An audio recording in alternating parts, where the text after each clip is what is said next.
Our next story concerns something that, maybe at one point in your life you were this, maybe you are this now. If you like to stay up at, late at night, spending time catching up on your favorite Netflix show or spending an hour or two trying to solve Wordle that night or that day, well, that makes you a night owl. And according to a new study, that lifestyle might put you at more risk, not just for loss of productivity and performance, but possibly even chronic diseases. So, okay, what's this mean, and do you qualify? Let's try to find out. Steve MALIN is an associate professor in the Department of Kinesiology and Health at Rutgers University. He's on the line right now. Mr. MALIN, thanks for your time.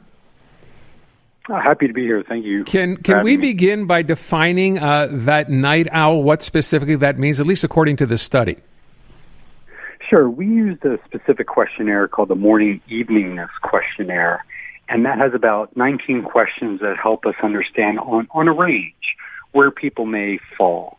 So this ranges everything from that early bird that we're used to, over down to the late chronotype or night owl. And there's intermediates in between those, so you're not necessarily always just one or the other. For us, for what we found, though, is we tried to understand, based on if you're earlier versus later, what are some of the physiologic and health profiles of those individuals. Okay, and what did you find? First of all, for the people who are staying up later and getting up later, obviously, what seems to be the issue there? Yeah, so there's some idea in the literature that says people who identify as later chronotype have higher risk of obesity, type 2 diabetes, and heart disease. And what we want to understand better is, why is that? What's going on? And one of the thoughts that might contribute to some of this disease risk is linked to your fat metabolism and how much fat we use for energy, and at the same time, how well our bodies respond to the hormone insulin. So we studied both of those in this work, and ultimately what we found is that people of later chronotype characterization, they use less fat for energy, and that seems related to their body's ability to use insulin. And collectively, those findings support the idea of other studies suggesting that there may be some disease risk. Okay, so people are hearing this going, wait a sec, I had no idea it was this serious just because I wanted to stay up later, get up later. And people who do this as a lifestyle, hearing this, is it simply a matter of saying, okay, wait a sec, now that I understand these are the potential risks here, I'll simply go to bed earlier? I mean, does it get fixed that way, or is this chronic? How does it work? Well, I think that's a great question, and it's something we'd like to understand better ourselves. And I think we're trying to figure that out. But I think on some levels it does tie back to what you're saying, is how much sleep are we getting at night? And I think as we realize that there's so much going on today, whether it's picking up the kids from school, running them to practice, or staying up later to catch up on work from that day, and other just personal activities that we enjoy doing, at some point there becomes that balance in our life, and sleep sometimes gets put on the back burner. So, certainly I think trying to identify ways to get sleep is going to be helpful in lowering disease risk. I don't think our study is saying that you will get disease either. I think that's really important. I think some people who identify as late owl or an early bird could still have risk for disease, or still be very healthy.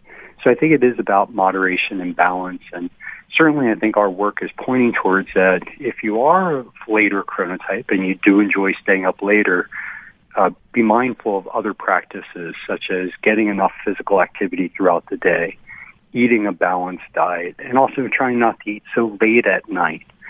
Collectively, these things can help with ultimate disease risk. Okay, as I hear you say this, I realize as well, and people point this out all the time, we have a natural circadian rhythm, right? If you go all the way back, when the sun is up, we're awake. When it starts to go down, we're supposed to get tired and go to bed. What if you're one of those people who during the course of the day, and maybe this is not fair to ask based on the study, but if you grab a nap somewhere in the middle of the day because you feel tired, does that throw everything off?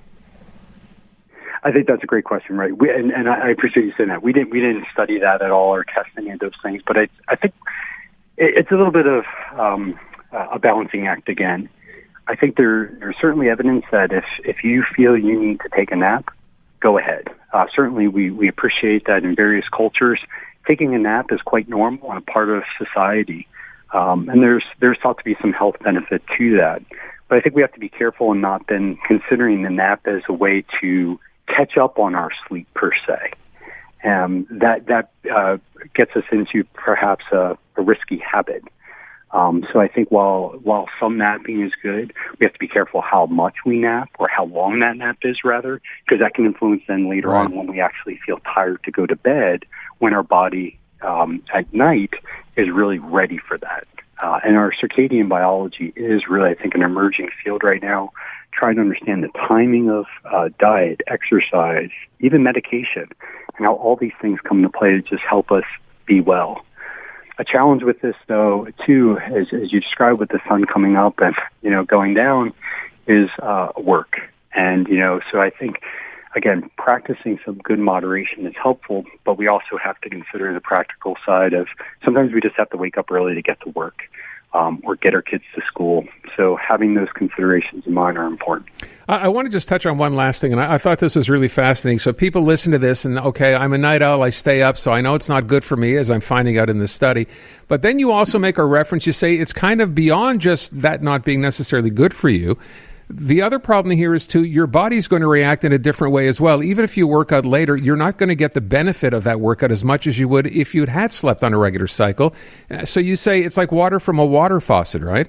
You turn the water on, and if your body is a sponge absorbing whatever energy that is, it's not the same. Right. I think that's what we're trying to figure out right now. One of the things for us is that our measures were done in the morning. So it's something where we need to start thinking about more how our body is responding in the morning, the midday, and even the evening time or later afternoons. I think for people of later chronotype, and anybody, just to say is, just move. Yeah, I think one of the observations we're making in our study is while later chronotypes may not have been as physically active, and that was verified through using a VO2 max test, considered the gold standard for looking at aerobic fitness, while these values were lower in later chronotypes, it might be then some idea to suggest if we can have people move more throughout the day, this may be ways in which we can help make the muscle, as you described, more spongy, more absorbent of nutrients like glucose or sugar in the blood, and that'll contribute to beneficial effects in lowering disease risk. So I definitely think there are some nice, healthy strategies we can take to curb these risks. Fascinating study. Thank you so much for your time this afternoon. Very much appreciated, Mr. MALIN. I appreciate it again.